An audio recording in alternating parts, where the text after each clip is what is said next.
Okay, Be'ezrat Hashem, Na'aseh v'natzliach. I want to welcome you to the Lighthouse project as we continue our new series called Did You Know? Every once in a while throughout the year we find these pockets of time that we don't have to talk about holidays or about certain spiritual prime times that are coming up, and we can touch on certain subjects that are very, very interesting. Things that are a little bit unbeknownst to us, but are a huge part of our lives if we look into them. This series is called Water. Last week we had our first introduction to water. We spoke about water in the time of Genesis in Bereshit. We spoke about Maim Elyonim, Maim Tachtonim, Maim Bochim, all these upper waters, lower waters, crying waters, weeping waters. We spoke about Brit Melach, the covenant of salt, and we talk about Geshem Livracha, about all these special types of rains that are in the world, all having to do with the beginning of water. Tonight's class is completely different.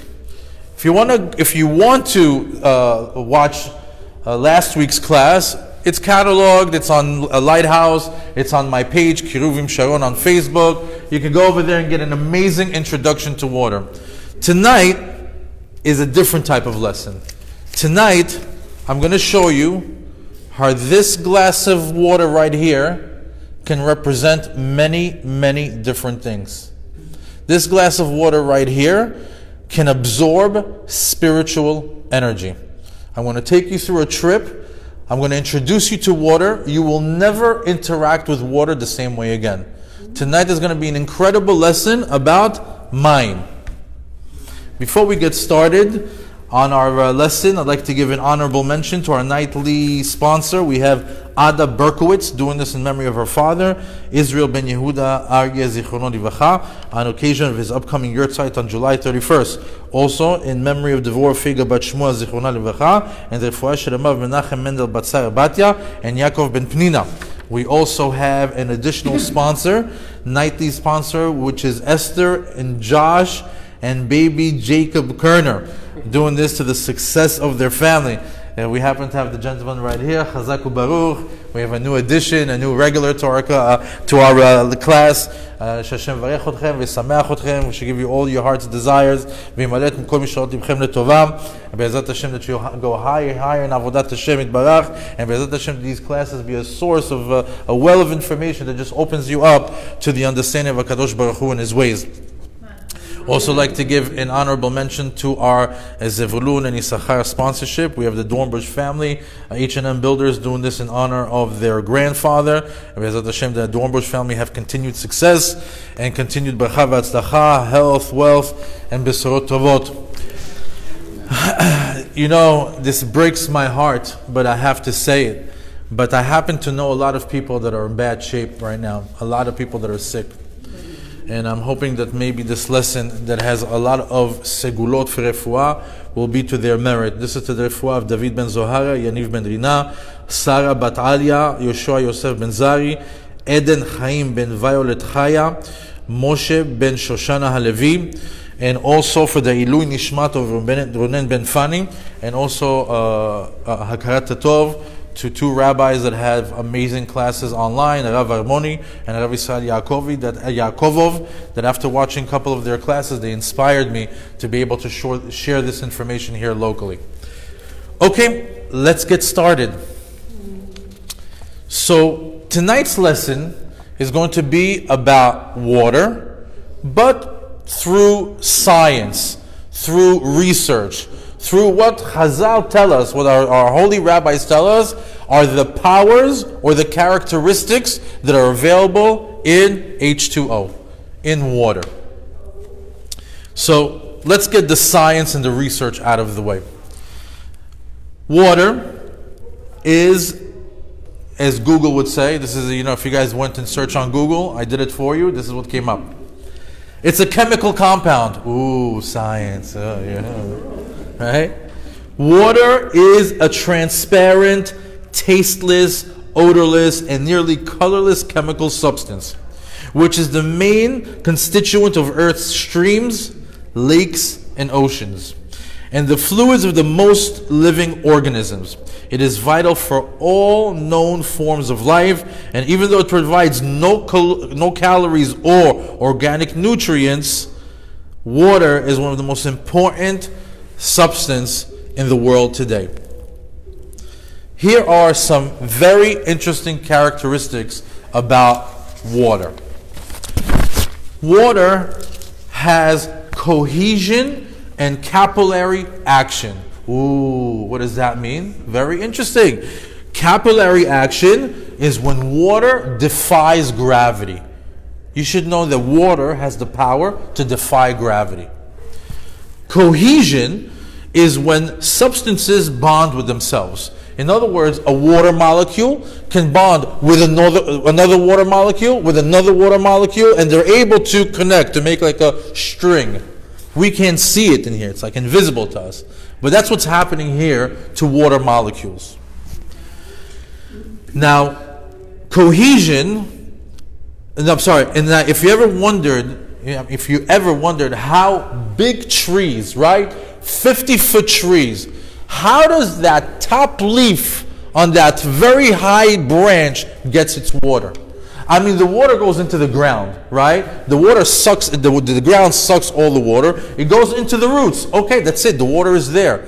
How does it come up all the way up that trunk that's dry like wood, up into the branches, which is dry like wood, up into those leaves that are green and fresh? Well, it's cohesion and capillary action. That's how it works. They bond to each other and they start to travel up the bark. That's it. That's what's happening underneath the tree and the trunk. Alongside with adhesion. What's adhesion? That's when the water bonds with other molecules other than itself. And this is beneficial with water transport in plants, allowing for water to climb up the stems of the plant or trees. So, water has certain properties or characteristics or powers that we don't see. Did you ever think how water reaches that top leaf? It's through adhesion, capillary action, and cohesion. Water is a universal solvent because it can dissolve most substances. Water can dissolve things like sugar, like salt, and is beneficial because it allows mixtures to be made. That's very common. We constantly put things into water and they melt into it. Whether it's drinks, whether it's soups, anything. Water has polarity, which is the attraction between the hydrogen and oxygen atoms.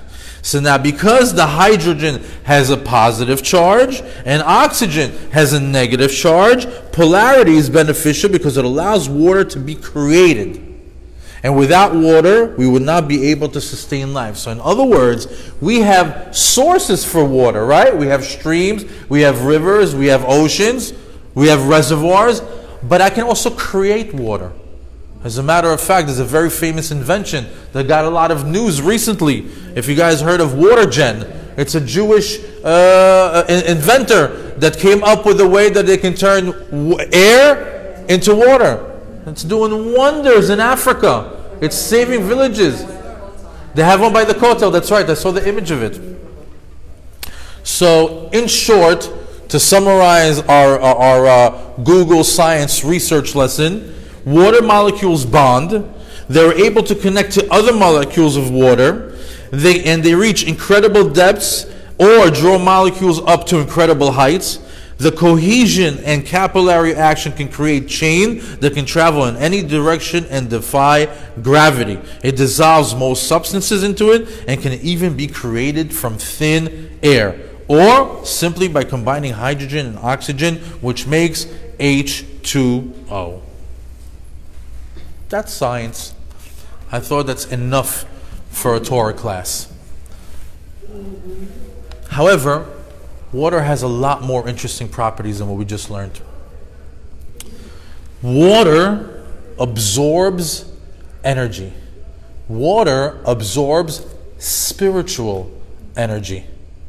This cup that you see in front of me, I'm going to show you how this cup of water can serve many different ways for your benefit and God forbid, to hurt you, to harm you. There's many different ways where a glass of water can either heal you and give you yeshuot, salvations, or God forbid the other way, or make you sick, or even, we don't want to say, just from a glass of water. Hashem yirachem. How do we activate the powers within water? Okay. Above and beyond what science has proven thus far, there's another very interesting study that I'd like to share. I think I taught it a couple of times throughout the years over here, but it's always worth mentioning, especially since it's so relevant right now. It's a study from about 20 years ago of a famous Japanese professor. He was an author and a pseudoscientist, Dr. Masaru Emoto. Japanese doctor that started to play with water. He made a study, spent years and years with water, and he came out with this statement. He said that human consciousness has an effect on the molecular structure of water. His study of water is this proof that thoughts and feelings affect physical reality. In other words, what he did is he took water. And he took one glass of water and told it, I love you. And he says, hello. All these positive comments or positive energy towards it. And then he would take that water, put it under a microscope and look at it. And it would form beautiful crystals, almost like snowflakes. I actually had an image here, but somehow it disappeared. But I wanted to show it to you, but it's readily available online if you want it. It's Dr. Masaru Emoto. You can see tons of images. Then he would take water and he would scream at it and yell at it and tell it, you're stupid and you're ugly. And he would take that water and he put it under the molecule and you see very weird forms of shapes. Then he'd take other water, he'd curse at it and he'd put it under the on the microscope. It'll be like even brown and black and dark, where when he took something and he said something pleasant to it, it would look crystal clear and sharp and beautiful shapes and designs in it. So he said, wait, something is amazing over here. The water is interacting with me. The water is being affected and changed just by the way that I'm talking to it or the things that I'm saying to it. So we see that according to words, expressions, feelings, the energy is able to be absorbed into the water. This is what a Japanese scientist was able to come up with about 20 years ago. Since this is a Torah class, it's always amazing when science proves what the rabbis already know. He discovered this 20 years ago. I'm pretty sure anything that I just researched online to do with water, you know what, I'll give it to them. They knew this for 100 years. Everything I'm about to share with you is close to thousands of years old. Not hundreds, close to thousands of years old of this sacred knowledge that our rabbis have always shared with us and let us know.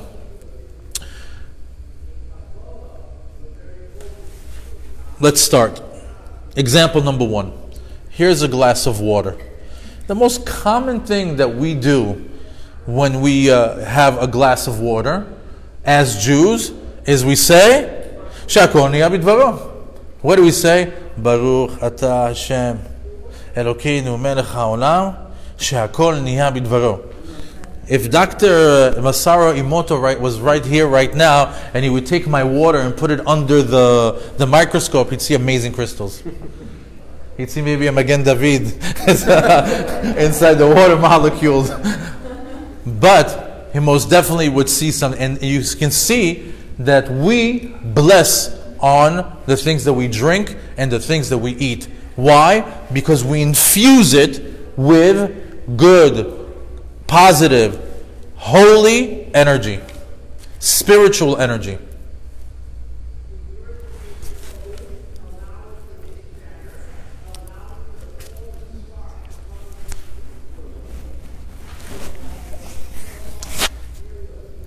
As a matter of fact,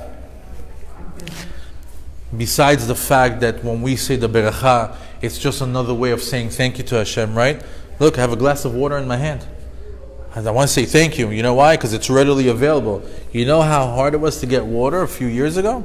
Or 100 years ago? Or 1,000 years ago?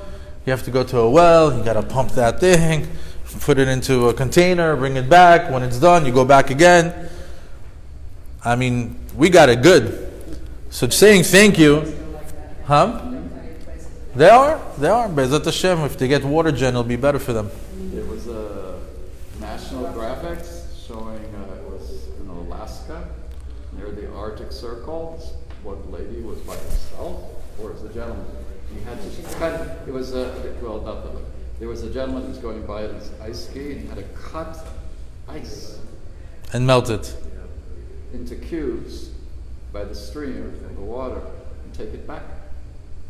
There was no. That's what it is. There was no running water. How lucky are we in Aventura, Florida? Now, besides, that's the sign of the times. So just as we are thankful to Hashem and that we're saying thank you for the glass of water that we have, and also when it comes to drinking and food, there's also the inyan of releasing some of the sparks that's in the food, some of the souls that have been reincarnated into water, into fruit, into meat, into bread. There's godly sparks over there, and we release them as we say the berachot. But overall, this is we're infusing this water with kedusha, and when you put it inside of us, it heals us, it nourishes us. It gives us our physical sustenance and, believe it or not, spiritual sustenance. Now,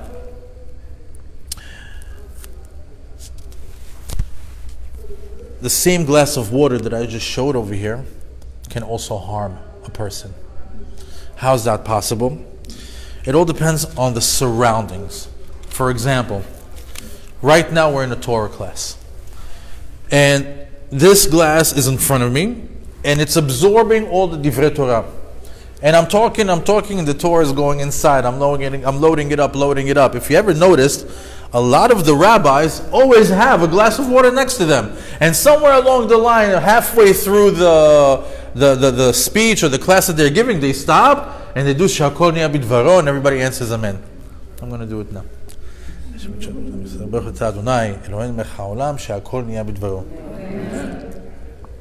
Why would they do that? Because they know they super packed it with divrei Torah. This water right now is not regular water. This is water that's right now has been infused with a pasuk, with a chidush, with the praising Hashem. And the Ben Ish Chai says that water that the Torah learning has been basking over it has yeshuot niflaot. What's yeshuot niflaot? It says niflaot gedolot, great wonders. What? Great wonders? A glass of water is going to give me great wonders? You know what's great wonders? Like big salvations. He says, yeah. He says, because you have the Torah inside of it and you're drinking it, you have now, it's not the regular water from like 15 minutes ago that had nothing in it. Ben Ish Chai says, niflaot gedolot. As a matter of fact, there's a little chidush when it says, Shehakol nihiya bidvaro, right? Shehakol, what's the call? The voice, right? You can say also Shehakol, that the voice, nihiya becomes ha? Bidvaro. What's bidvaro? With the medaber. So you see over here that when the rabbis are speaking and they're giving a speech, he gives them the Siyata Deshmaya to give a speech, but at the same time they're praising Hashem. There's a lot going on. We're just thinking that the rabbi is thirsty.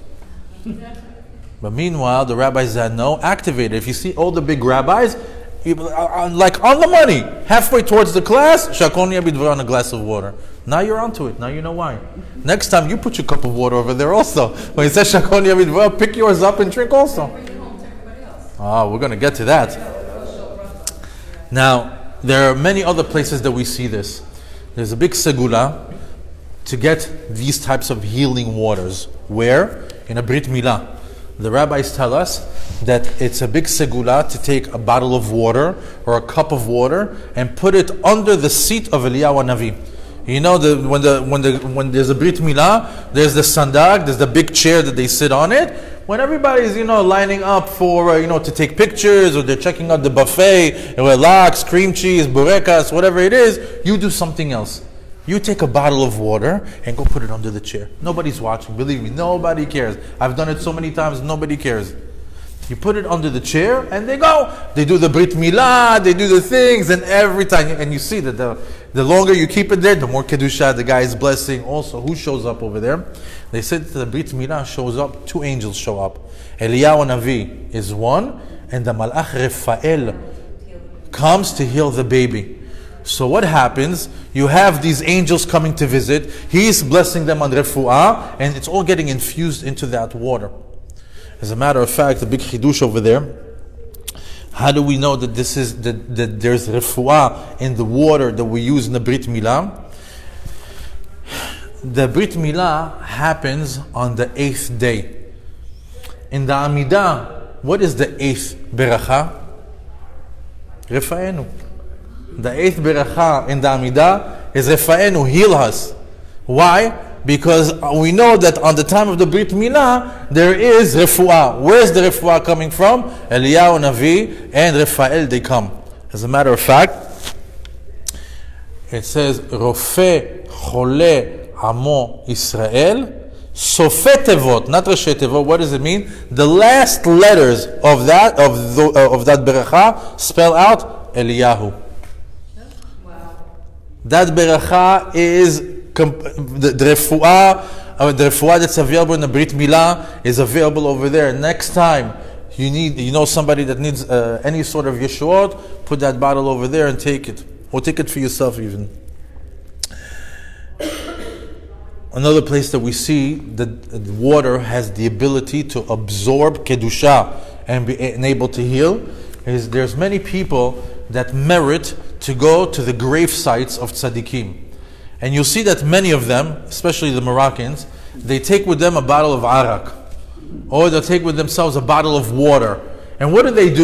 They go to the rabbi's grave, they put the bottle right on top of the grave, and they start to pray. They say Tehillim, they say all these different tefillot, and then what do? They grab the bottle, put it in a bag, go to another grave. Why did they do that? What's this weird custom over here? Well, what they do is they're going to a grave of a holy rabbi, and the fact that it's in a holy place, and over there you have the holy berachot that's coming off from the Tehillim or from the tefillot.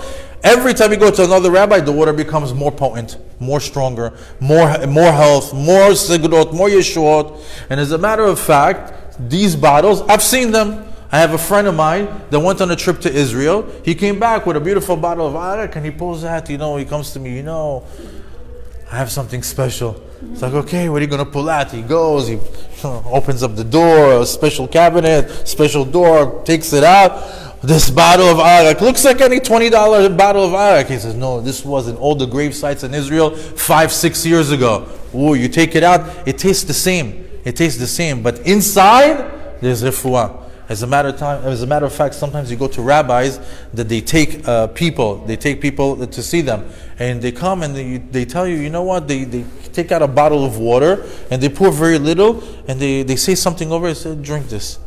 Or they take it and they rub it on where it's aching the person, and you say to yourself, what is that? This is the rabbi invested in this bottle. Don't think he just filled it up from the faucet. This is a bottle that's traveled, the Kivrei Tzaddikim prayed on it, and this water is infused with Kedusha. They protect it. Why? Because water has healing powers. As a matter of fact,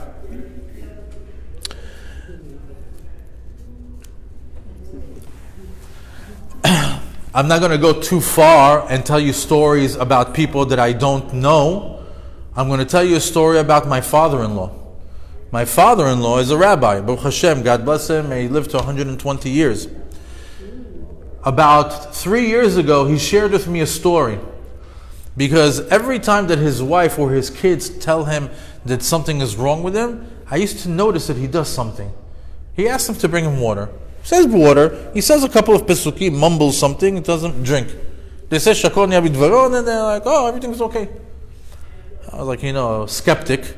And then after that, when I saw it, his wife, my mother-in-law, told me, the rabbi had a miracle. He made a miracle. I go to him, really? He's like, yeah. And the story goes like this. In North Miami Beach, in Aventura, not more than maybe about 15 or 20 years ago, a lady got the news that she got that machala, that crazy sickness. And she couldn't get out of it. The doctor signed off on her. She's crying. Her husband is crying. The husband comes to the rabbi and says, what am I going to do? The rabbi took a bottle of water.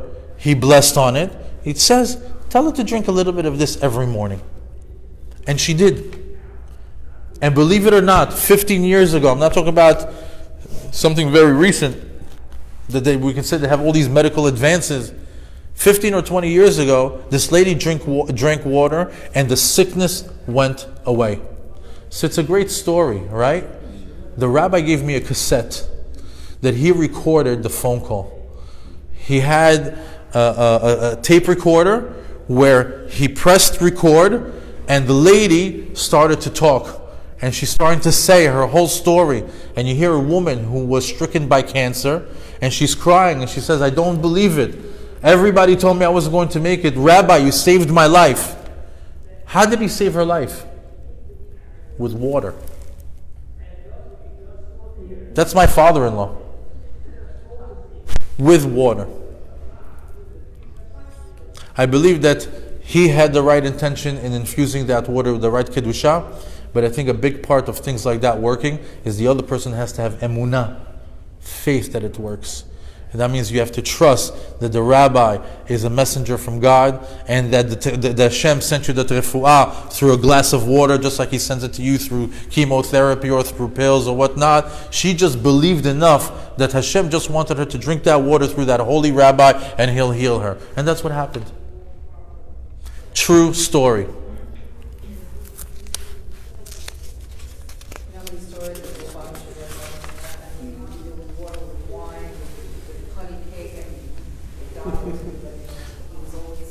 They infuse food and drink with holy refuah and yeshuot, and we're able to do that. As Jews, we have that option. You know another way of making holy water? Go ahead. You boil the hell out of it. Top three. Very good. Top three. That was a very good one. As a matter of fact, Rabbi Haviv Citron writes in his book that anyone who drinks maim minahar, waters from a stream, says on the water Eliyahu Navi, and after that says Raphael Malach, will get healing guaranteed. What a guarantee. This is, you got to have broad shoulders to put this in a book and print it. He says you go to a water stream and you take the water and you say Eliyahu Navi and Raphael Malach and you drink it and you're able to get healed. So, I don't know about you, but anybody who needs refuah shelema, try to activate that Yeshua and say, Rav Chaviv Citron, if you're hearing me, I'm following your words. And Hashem, please give me the refuah through the segula. However, you need to be careful with Mei Nahar. What's Mei Nahar? The waters that come from a water stream. Why? So the Arizal says, Arizal is a Kabbalistic rabbi from a few hundred years ago. He says that water from a Nahar, from a river, from a stream, from a current of water, you have to be very careful from that water. You can't just grab and drink it. Why? Shedim nimtzaim baneharot. There are shin daletim. There are bad spirits, menacing spirits that hover above that water. That's where they live. And he says, anyone who drinks from these waters, there is a danger. And here we go. Now we have water that's dangerous. He says you have to be careful from this water. Why? He says because there are some souls that get reincarnated in water. You have to understand that reincarnation in Judaism can be in anything. A person, Chas v'Shalom, can come back as a rock, can come back as water, can come back as a plant, as an animal, as an insect, as a behemah, as a giraffe, as another human being. It's all possible. So who gets reincarnated into water? You have to understand that maybe it's a part of a human being, a nitzotz of a human being, or maybe the entire human being needed a tikkun. But what would bring it to him? It says a person who wasn't careful with netilat yadayim. A person who doesn't wash his hands in the mornings before he eats, mayim achronim, he doesn't do that. So what do you have to do? You have to come back and repair, not dealing with the water. You become water. And you hope that somebody is going to come and do netilat yadayim with you. My father, my brothers, when they take a bottle of water, they spill a little bit out of it. And also when I learned also, like when you sleep, and you should never leave water near your bed because they rest on top of that water. So you cover it. The nagelwasser of the morning. I never drink from an open bottle of water Right. standing around for too long, ever. I just spill it out.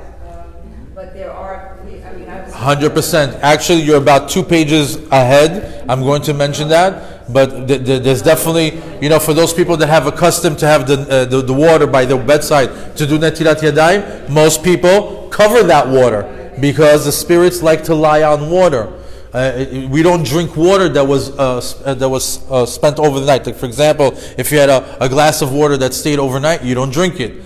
Any water that passed over the night, you don't drink it. The Gemara says, why? Why would it be that you can't, like for example, if I leave this glass of water in the kitchen and I come in the morning and I just want to finish the glass, it's not good. The Gemara Masechet Brachot talks about that there's a danger, maybe a snake will come into it, and maybe a venom will be into it, and then nowadays when we don't have that going on, they just said no, it's simply ruach ra'ah. A bad spirit might go on top of it, and later on in the lesson we'll understand exactly why. So he says over here that we don't drink the mayim from the ne'arot because the surface of the water, that's where these bad spirits live. So anyone who drinks from these waters, that bad spirit might enter his soul. Didn't you say before that to drink water from the stream and say Eliana Avia Rafael Malach is good? Yes, And now we can't? you could. I'm going to tell you how to do it.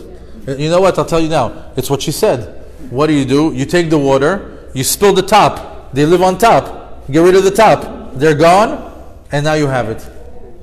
But the Ben Ish Chai says this. I'm going to get into it. No, this is good. I love it when you guys add. So now, what are these bad spirits that can possibly go into a person? Reshaim mitgalgelim b'mayim. The rabbi is telling us that he's a Kabbalist. He's telling us the secret. The wicked get reincarnated into the water. They have some sort of thing that they need to get fixed within the water. They come into the water, and what happens when you drink that? That neshama is inside of you. So what happens when a neshama like that is inside of you? If you're a sinner, if you are in a way supposed to have some sort of an opening where this bad spirit can go inside of you, there's things like dibukim, another spirit, it starts to live inside of you. It's very rare, very, very rare. Don't think that this is what's happening. The most common thing is it comes and it leaves, it's like it stays with you for a little bit and it goes. I don't know how many people drink from a nahar nowadays. We don't have that, but we know that the Reshaim mitgalgelim b'mayim. Where do we have a hint for that? So if I drink a full cup of water, and I'm thirsty and I drink a full cup of water, bracha rishona she'akol niya b'dvaro. What's the bracha after? Borei nefashot rabot. Why would bracha be borei nefashot rabot? What's the bracha of borei nefashot rabot? Baruch atah Hashem borei nefashot rabot v'chesronan al kol ma sheberata baruch chai ha'olamim. We say, thank you Hashem for creating a lot of different neshamot, v'chesronan, and whatever that they're lacking, al kol ma sheberata baruch chai ha'olamim. What happened? You take a drink. Inside this drink is what? Some nitzotzot. You fixed it. Why? All these borei nefashot rabot, all these different souls, you were able to fix the Reshaim. In other words, imagine a person that has maybe 3% that needs to get recycled into water. He comes, he ends up in a cup of a Jew. He says, she'akol niya b'dvaro. He says, bracha achrona. Boom, that 3% is fixed. You helped him.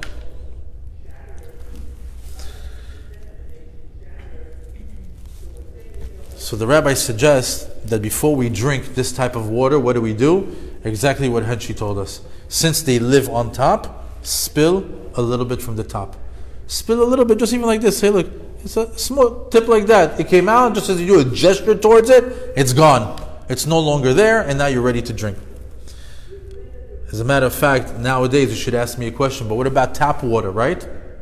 What about tap water? So there's some people that get the tap water from streams. There's some people that get it from reservoirs.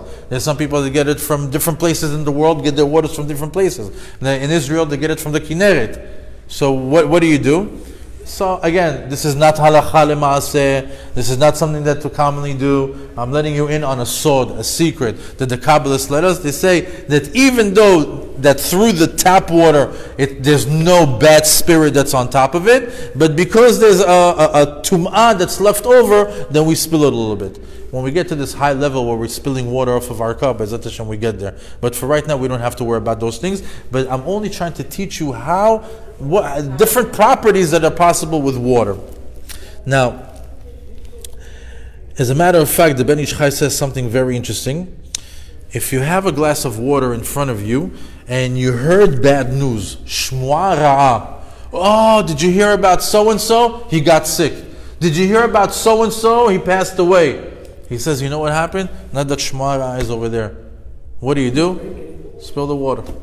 You don't have to be an extremist. You don't have to spill the water. But if you get rid of the water, spill a little bit and that's it. Why? Because now the shmu'a ra'ah is inside. The bad news is in the water. Remember, just like divrei Torah, just like the good news is inside, and you drink it and it helps you, God forbid, when the negative goes into it, so you have to be careful. You see, and if you start to watch rabbis, watch how rabbis eat and drink. Very, very interesting. They monitor everything. Do you ever see how everybody's eating, and all of a sudden the rabbi says, no, thank you. You're like, okay, what did he pick up on? What did he see that he's not eating or drinking right now? We don't know, but it happens. There's a lot of things.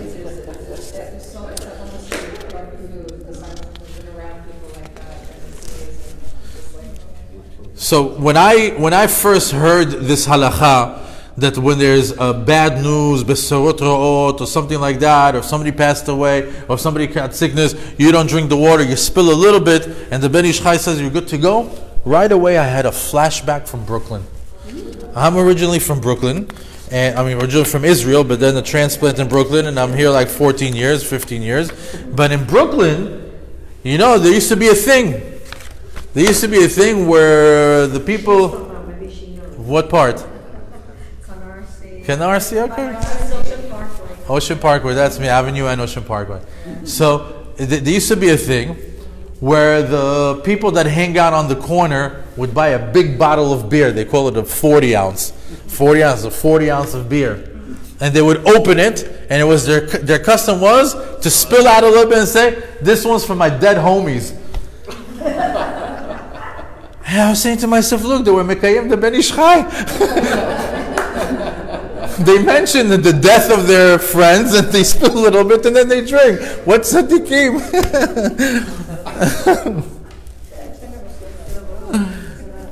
Maybe a different part of Brooklyn.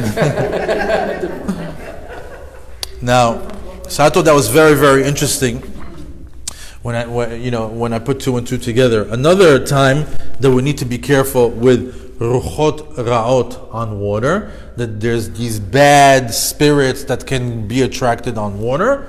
This is very interesting. This is every single week you have to be very careful. This is on Motzei Shabbat.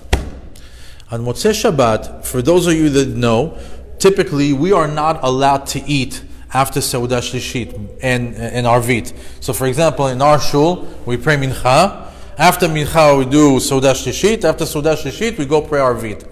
After Seudah Shlishit and after Arvit or after Havdalah, you can't drink and you can't eat. That's the halakha. If you open up the Shulchan Aruch, they tell you, between the time that you finish your Seudah Shlishit and after you pray Arvit and do Havdalah, you can't eat and you can't drink. Why? So, Rabbi Yosef Karo, who is the author of the Shulchan Aruch, wrote a book, Magid Yesharim. And this book is an angel used to sit and study with him. And they say that the angel would come and he would speak directly out of his throat and they would study together. And the book from that conversation was Magid Yesharim. And it says, in this book he reveals something very interesting. It says that during Shabbat, all the Ruchot Ra'ot are locked up. It says that they're kovlinotam. They're locked up. They're like chained up. All the bad spirits on Shabbat, they're locked up. But on Motzei Shabbat, they let them out. And this is when they are the strongest more than any day of the week. On Motzei Shabbat, those spirits, those Chot Ra'ot, are the strongest. And as soon as they release them, where do they hover? Water and food. Water and food. That's what that's their spot. As a matter of fact, you know that most Kiddush, and by the way, during this time, Deen is very, very strong in the world. You know, we have Deen and Chesed. Chesed, that's what we love. That's when the world is under mercy. That, you know, Hashem is kind to us. There's the loving kindness, benevolence. Hashem, you know, everything in the world is towards the side of the good. When there's Deen in the world, harsh judgment, what do you want to do? Stay low. You know, you don't want to be out there too much when there's judgment in the world. When is the strongest time when there's strict judgment in the world? Motzei Shabbat. Why? Because that's when they're strongest. Because they've been held down, and now when they're let out, that's it. They got all the power. As a matter of fact, there's another hint to that. Anytime you make a kiddush, there's a custom to add 3 drops of water to it. What's the 3 drops of water? The wine is red, it's Deen. So we add a little bit of 3 drops of water, Chesed, Lamtik et Adin. Every single Kiddush, Shabbat, Chagim, every single one, we put 3 drops. It's a custom in most Sephardic homes, and I've seen some Ashkenazim do it as well. When do you put it before saying? Before Kiddush. Before Kiddush, you see there's people that have a special dropper, people that have a special spoon. I just take a cup, 1, 2, 3. Baruch Hashem, you see all my kids they do it also. Not making Kiddush Friday night when it's early Shabbat. It's identical. Yeah. I'm getting to that as well. It's identical.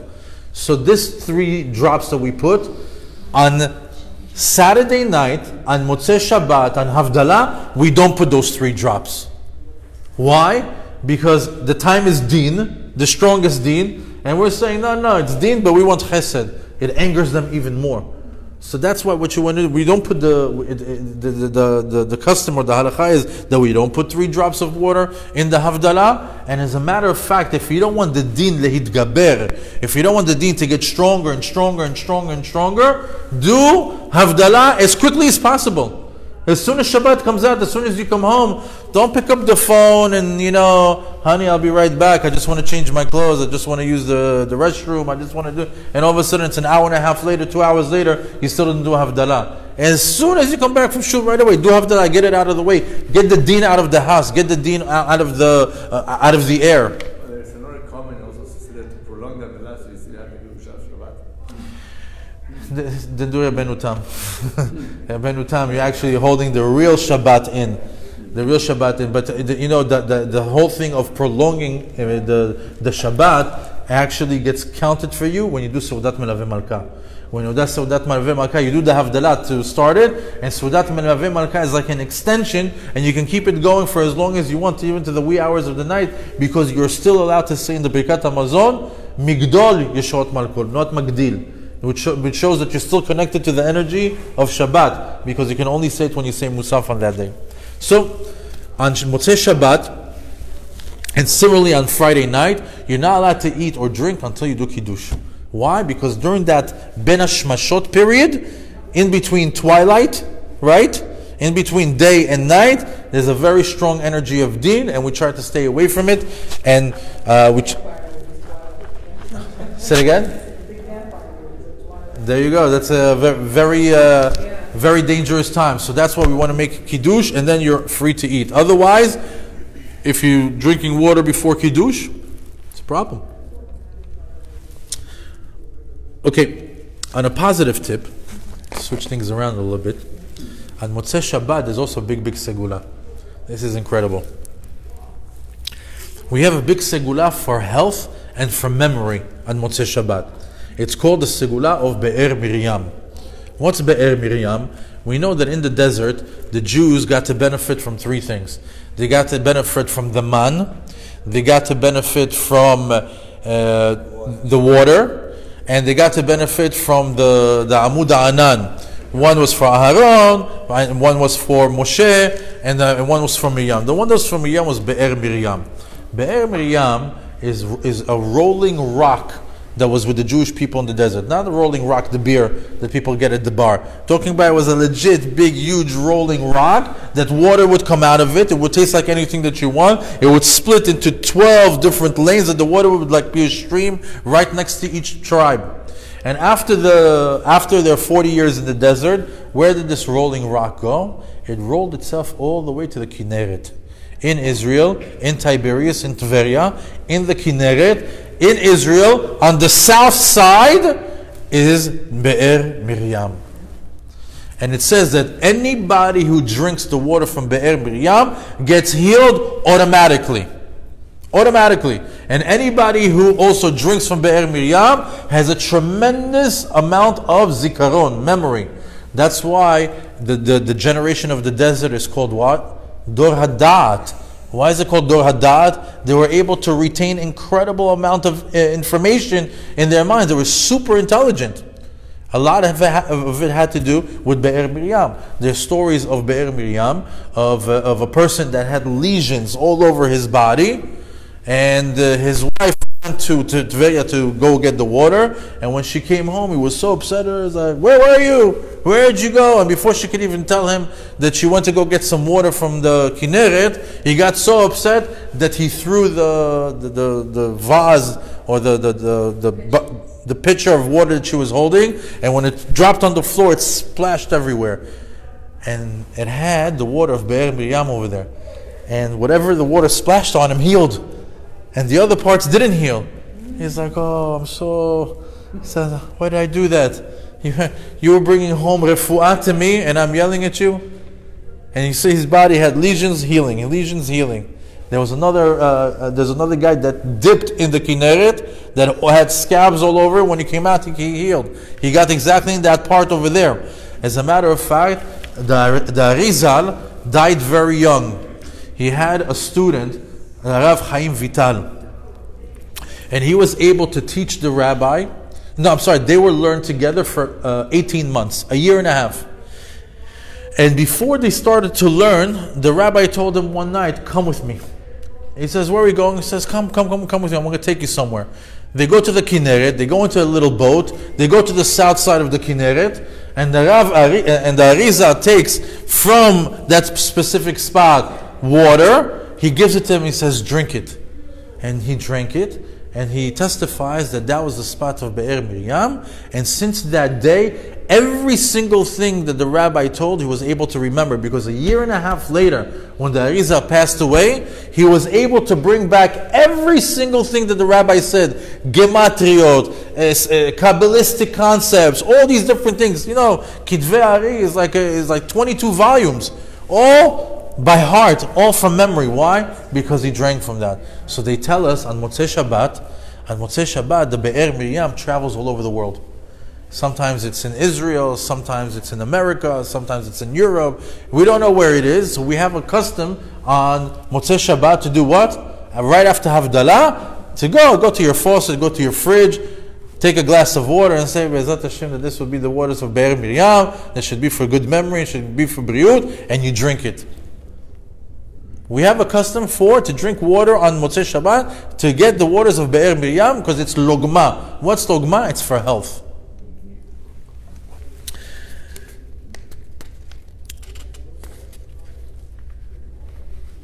And remember,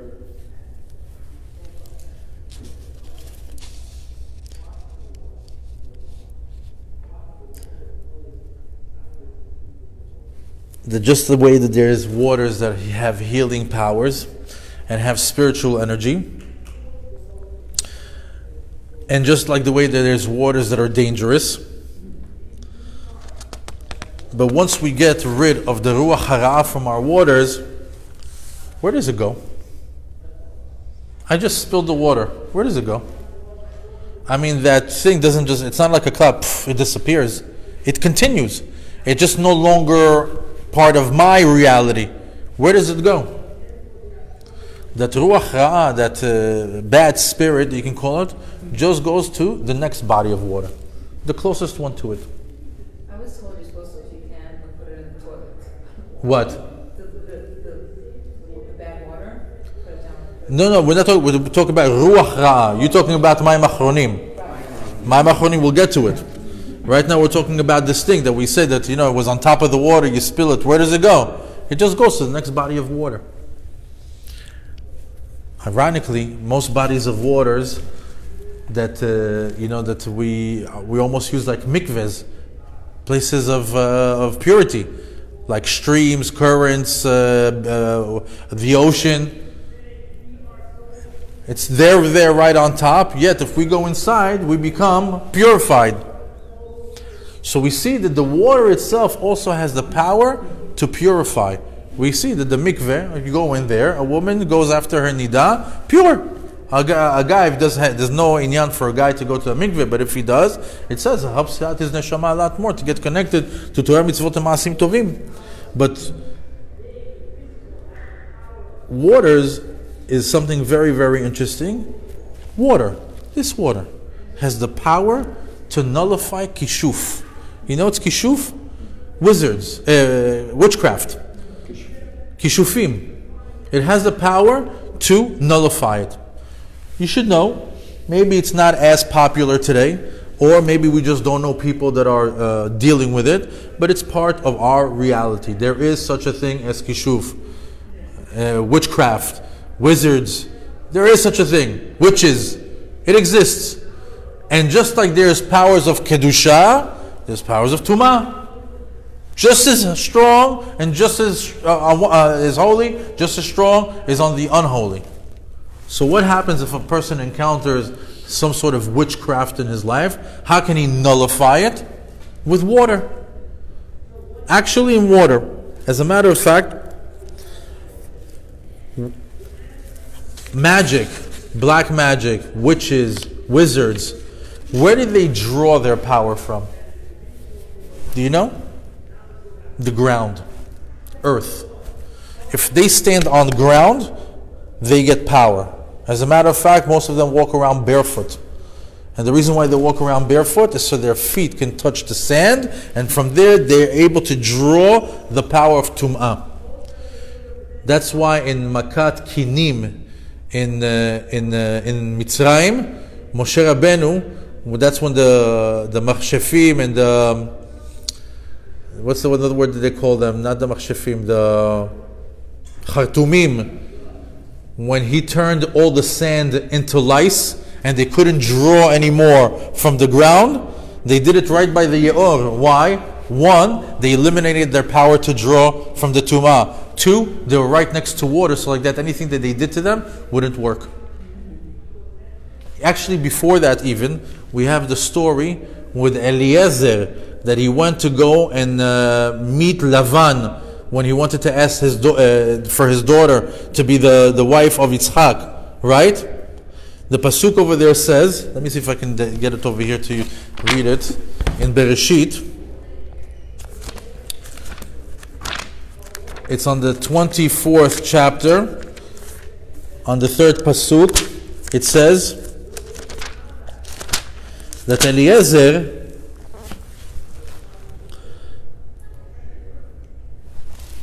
Hine nitzav al ein hamayim. As soon as he saw Lavan, you know what happened?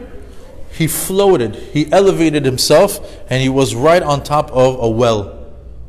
He says why? He says because Lavan was one of the original sorcerers. He was very big into black magic. He was the one that was using those bones. What they call those? The trafim that his daughter was sitting on, and she took away from him. So he was a big, he was already into it. So what did Eliezer do? He elevated himself to be right on top of water. So any kishuf that he does will get nullified. Water has the power to nullify witchcraft. Now, back to ruach ra'ah. This ruach ra'ah, this bad spirit, or this bad, let's say, energy, that's a better word for it, is also found on us. When we wake up in the morning. The Gemara tells us in Masechet Brachot that when we wake up in the morning, we are Actually, when we are sleeping at night, we are considered Echad Beshishim, 1/60th dead. Sleep is 1/60th of death. So what happens during that time? The neshama goes to the shamayim. It reports everything that you did the previous day. It also meets with its soul group, meets with the grandmother, aunts, uncles, friends, people that we know. They hang out over there for a couple of hours, comes back down, and when you wake up, what happens? Since you are 1/60th dead, you have a tum'ah on you. An impurity that is where? It's on your hands. So as soon as you wake up, you can't touch your eyes, you can't rub your ears, you can't do different parts of your body. Why? Because you're giving that part of your body more power for tum'ah that day. So if you wake up in the morning and the first thing that you do is this, what happens? You're giving your eye a lot of tum'ah. That day it's going to have a hard time keeping its eyes from sinning. If you're going to put it into your ear, it's going to have a hard time not listening to Lashon Hara. God forbid you scratch down there, you scratch up here, wherever you scratch, that part of your body is going to have a hard time dealing with you that day because it has a lot of tum'ah that's been put on it. So what do? Most people have water by their bedside. A little bowl with water. As soon as they sit up, after that they do 1, 2, 3, 4, 5, 6. They do netilat yadayim. That ruach ra'ah is gone, and you can start the day. So you can start the day. So I thought this would be a good time to reintroduce you to netilat yadayim. This is a very, very practical lesson in netilat yadayim, and you should understand the power of what it means to wash your hands the right way. So, there's two types of netilot. When you wake up in the morning, or after you use the bathroom, it's called besirugin. What's besirugin? You do 1, 2, 3, 4, 5, 6. Okay? That's after you use the bathroom, and when you wake up in the morning, that's the only time that you use that type of netilah. For food, it's different. For food, it's 1, 2, 3, 1, 2, 3. 3 on the right, 3 on the left. Now, you have to understand that there's a proper way to do this. And it starts with picking up the cup. You have to understand, we did a class on the right side. Right versus left. In that class, we spoke about the importance of the right. And netilat yadayim starts like this. You don't just pick up the cup and you start. Netilat yadayim has to start with your right hand. You pick up the right hand, you pick up the cup, and you give it to the left hand. And then the left hand serves the right hand and goes 1, 2, 3, 4, 5, 6. If it's for food, you pick up the cup in your right hand, you give it to your left, 1, 2, 3, 1, 2, 3. Why? It's because you always want to start with chesed, and the left side of your body serves the right side of the body. And what's a good way to remember it? Sarah and Hagar. This is Sarah. She is the boss. She is the lady of the house. She picks up the water and she tells her servant Hagar, serve me. So she gives it to Hagar, and Hagar says, okay, I'll serve you. Sarah gives it to Hagar, and Hagar serves Sarah. I have two questions. Yes. What if you're lefty? And two, in a particular moment you don't have a cup, can you open the faucet? So even if you're a lefty, the halacha in netilat yadayim, you start off with the right. With the cup is preferable if it's for in the morning. It's a must to have a keli, a must, because that's what gets the tumah off. After that, Arav Ovadia Yosef was even witness doing this himself. You can just open up the faucet and then that. No, the question is, open and close, open and close. For what? For food? Instead of the cup. For food. Just for food? For food, you cannot do it in the morning that way too? No, you need a keli.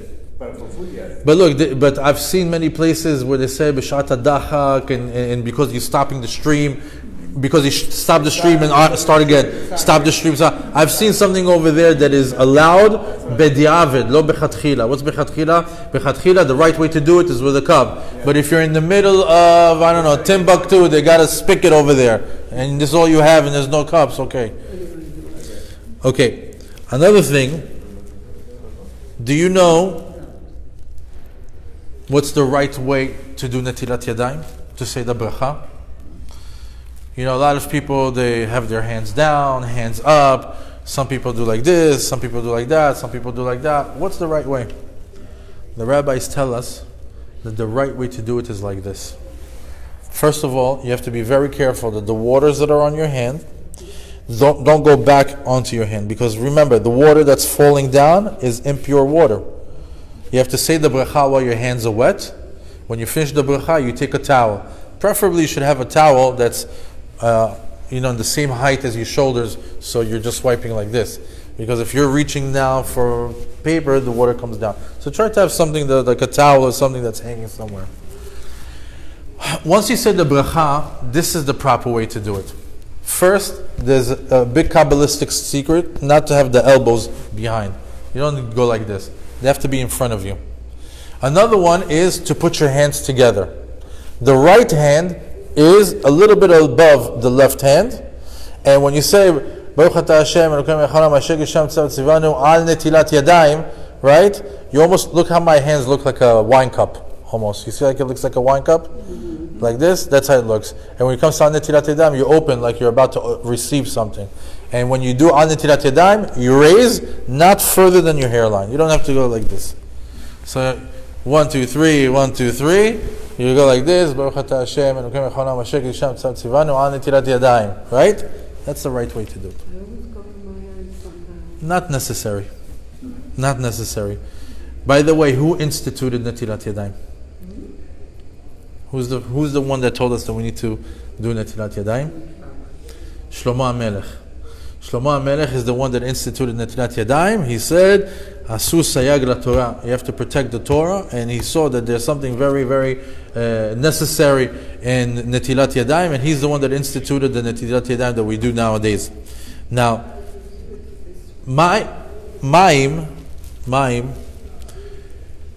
what does it stand for? It's Rashi Tevot, Maleh Yadenu Mibirchotecha. Fill up our hands with your blessings. Maleh, Mem. Yadenu, Yud, Mibirchotecha, Mem. Ma'im. Another acronym for Ma'im is Me'osher Matnot Yadecha. From the wealth of the gifts that you put into of your hand. Meaning Hashem is going to give us a blessing. So, Maleh Yadenu Mibirchotecha, Me'osher Matnot Yadecha. That's also, remember we're saying the Kiddush, you put the 3 drops. There's a custom to say, Maleh Yadenu Mibirchotecha, Me'osher Matnot Yadecha. Also another segula with the water. You know what happens to a person who doesn't do Netilat Yadayim? He becomes an ani. He becomes poor. Why? Because Rashi Tevot of ani, Al Netilat Yadayim. You have to be makpid Al Netilat Yadayim. Now here's a story from the Zohar. Rabbi Shimon Bar Yochai, Rashbi, he had, I believe the story is with Rabbi Abba. Rabbi Abba one time bumps into a person and he's asking him a question, and he sees, you know what, this guy is a very learned man. He's got a head on his shoulders. He comes and he asks him some questions, and he's giving some incredible nuances on the Torah. So he says, you know what, come, I want you to come meet Rabbi Shimon Bar Yochai, the Rashbi. When he brings him to Rashbi, he was learning at that time the holy mood of Al Netilat Yadayim. So he asked him, how do you do Al Netilat Yadayim? Or he was observing him, and he sees the guy takes a cup of water, 1, takes another one, 2, takes another cup, 3. He's doing it like almost each time he puts one over his hand. He's doing it with shefa. He looks at him, he goes to him, this guy is a big tzaddik. They start talking to him, he says, you know what? He says, Hashem sent him to me right now to understand and to learn. What did he learn? He says, anybody who does Netilat Yadayim with a lot of water gets what? Shefa. So when you do Netilat Yadayim, don't try the 5-ounce cup and put a little bit on the thing. Take the Natlan and pour it on. Me, on Shabbat, I do it, and I try to do it almost every time. The only time that I don't do it is sometimes when there's people behind me, and I don't want the, holding up the line, 10, 15 people behind you, and there's this guy taking a shower by the sink. So I try not to do that. But when I'm... When you say you become ani, what kind of ani you become? Are you referring to financial, spiritual? They say Rashi Tevot, ani, al netilat yadayim. In other words, what? Sometimes a person can become ani in mitzvot, or financially ani, when he's not makpid on netilat yadayim. There's a lot of things that take into consideration before a person becomes poor. Hashem doesn't want people to be poor. If a person becomes poor, there's a lot that's been taken into consideration. But they say sometimes, if a person isn't that, he should pay attention to the way he does his netilat yadayim. Because of the acronym. That's what Chazal told us. Now,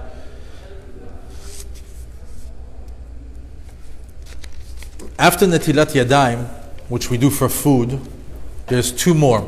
And with this I'll conclude, because this is very, very interesting. There's Mayim Emtsaim. Did you ever hear about Mayim Emtsaim? Mayim Emtsaim, the Gemara tells us that between eating fish and meat, it's good to... And what they call Mayim Emtsaim? It says Mayim Emtsaim Reshut. You could do it, you could not do it. Some people just eat bread in between fish and meat. They just rinse their mouth with a little bit of a drink. Some people actually get up, do a little bit of like Mayim Achronim, but it's Mayim Emtsaim, and the Gemara says Reshut. You don't have to, but it's a good item. There's also Mayim Achronim. Mayim Achronim Chova. This says you have to do. What's Mayim Achronim?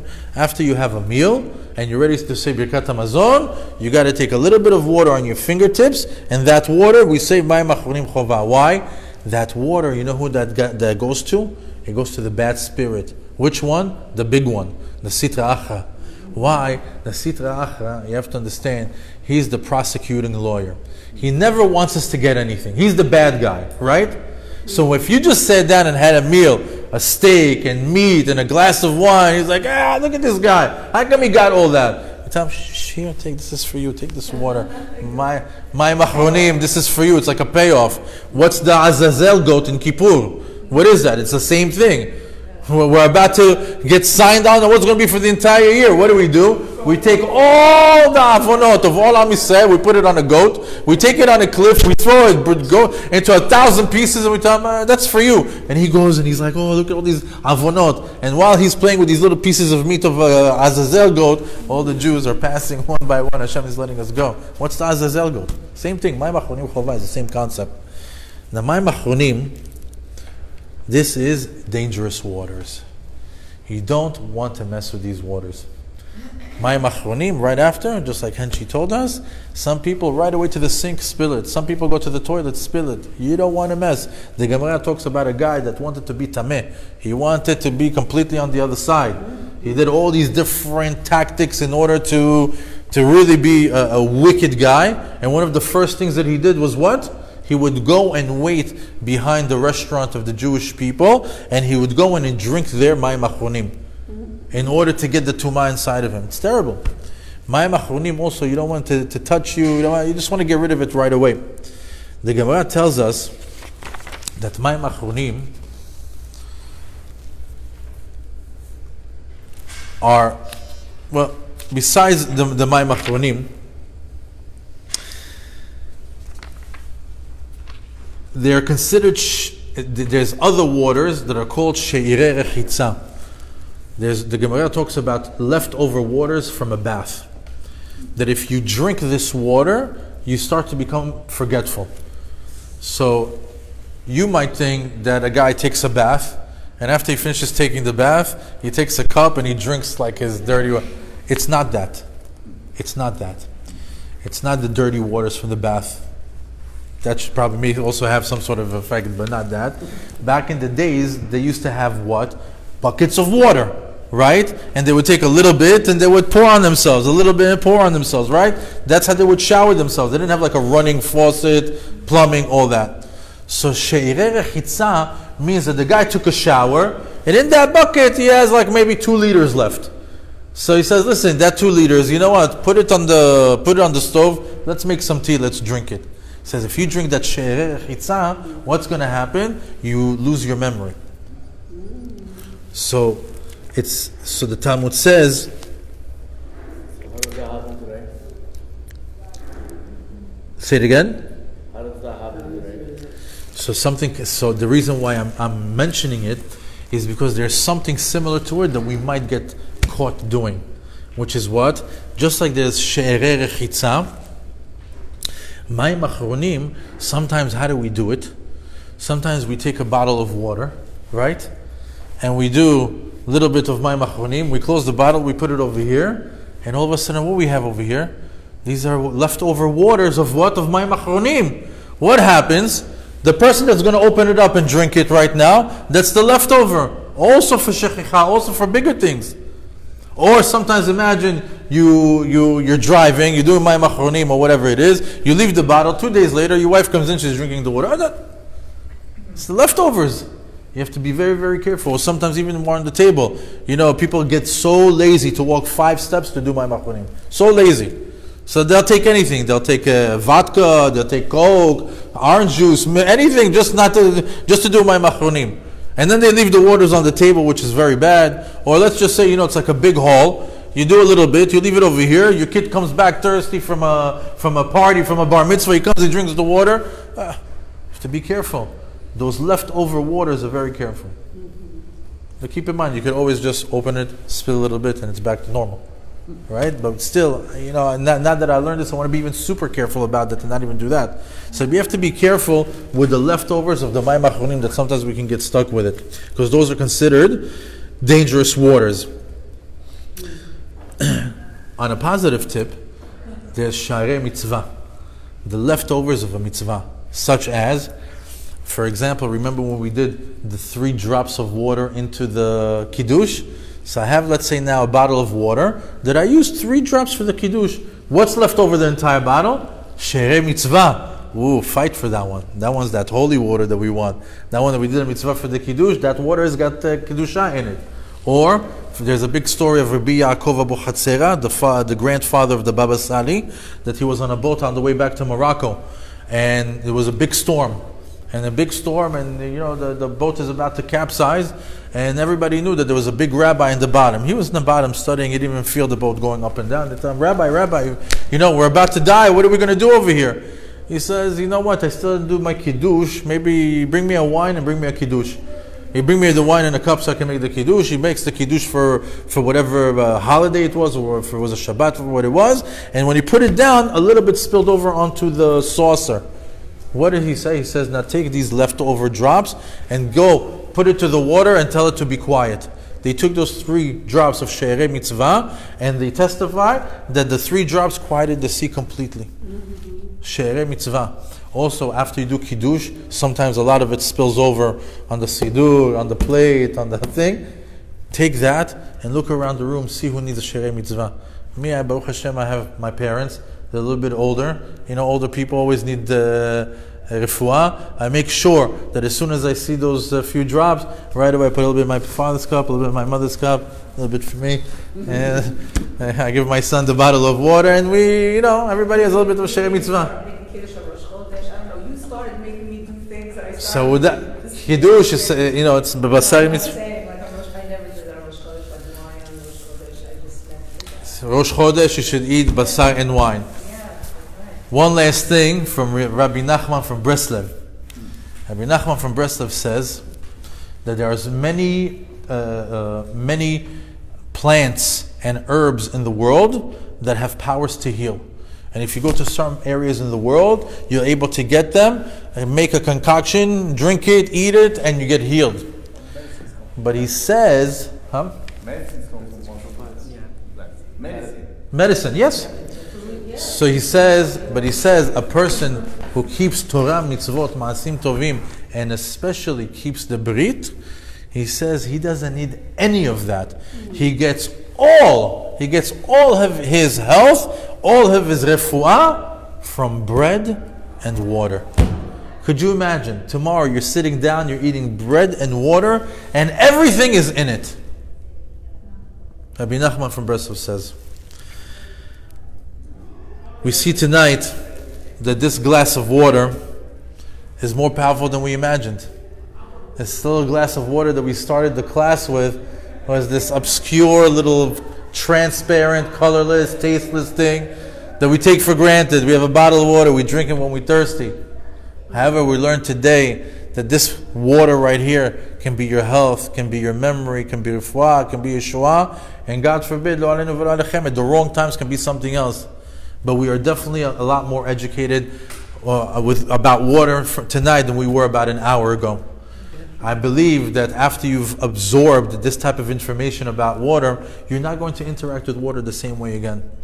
You're going to look at it and you're going to say, you know what? You know what? Let me talk to you.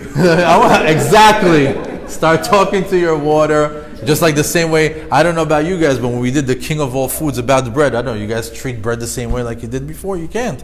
You have to see me. When I'm around my table, these are things that I make sure. Nothing on top of the bread. Oh, the water, make sure everything is good. If something is not bad, this is the way to live life. About an hour ago, you were clueless about the power of water. Right now, you can now take a bottle of water and say Tehillim. Say Tehillim. Close it up and give it to your friend that's not feeling well. This should do you well. You can take a bottle with you and make sure that you take it to all the different places that are holy. Go to the Lubavitcher Rebbe, go to the Breslov Rebbe, go to Morocco, go to all these places. From the Baba in Israel, in the old days, they used to bring back water from him, but now the TSA would let you bring back water. Okay, so I'm gonna, you know what? You sparked. This is the absolute last story about water. The Baba Sali was very well known to give bottles of water. He would bless the water, and people would take it, and there were big yeshuot. I believe I told the story in Bnei Faradim, I believe, in the Hilulah of Baba Sali, but I'll mention it again. My aunt lived in a moshav. It's like a farm. And over there they had Arabs that lived with them. Very upscale Arabs that were also farmers. And they were amazing friends. They were like family. And this Arab family couldn't conceive children. They couldn't. It was like 10 or 15 years together and they couldn't have children. And she was best friends with my aunt. And she comes over to my aunt and she says, I want you to take me to the Baba Sali. He was still alive at that time. She goes to him, I don't think he takes Arabs. He says, listen to me. Take me to your rabbi. I know your rabbi is a holy rabbi. I know a lot of women have went to them and and he helped them. He blessed them. He gave them water to drink. Please, I'll come with you. I'll do anything. They went all the way to the Baba Sali. My aunt goes in to speak to the Rebbitzin. And she tells her, listen, I have a good Arab. She goes, no such thing. She goes, no, there's a good one. I added that. She says, listen, I have a neighbor. She's my good friend. They love Jews. They do chesed. 10, 15 years. She wants to have a baby. They're a good couple. Please, can the rabbi give him a blessing? She goes, so listen, the rabbi is not going to bless an Arab. It's not going to happen. He's also not going to see a woman. My aunt was so embarrassed to tell her that. She didn't know what to do. So when she went outside, she saw over there, there's always picnics and holidays and alaesh, barbecues. So over there, she saw like one of those Pepsi bottles from one of the leftover parties.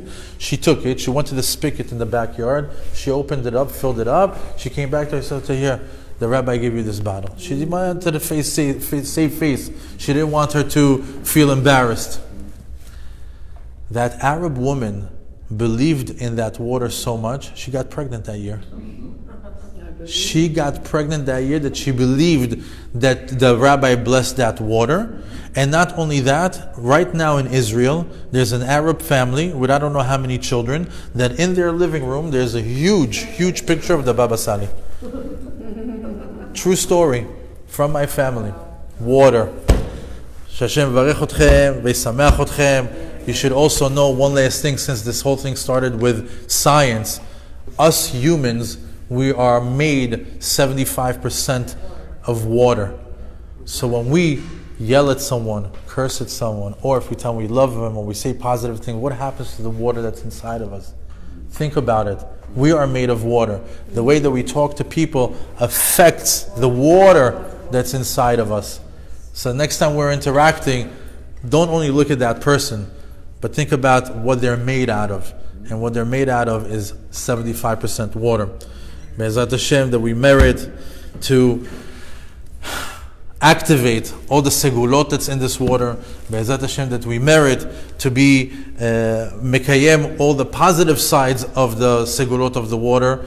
And Be'ezrat Hashem, that we'll be successful to be here next week to give the last and final part of this lesson, part 3, which is completely different from part 1 and completely different from part 2. We're going to connect water to actual Torah. Very, very interesting lesson. Now I'm texting my sister because we have a bris tomorrow morning that I was supposed to come to. Oh, you better put that bottle under there. I'll take it.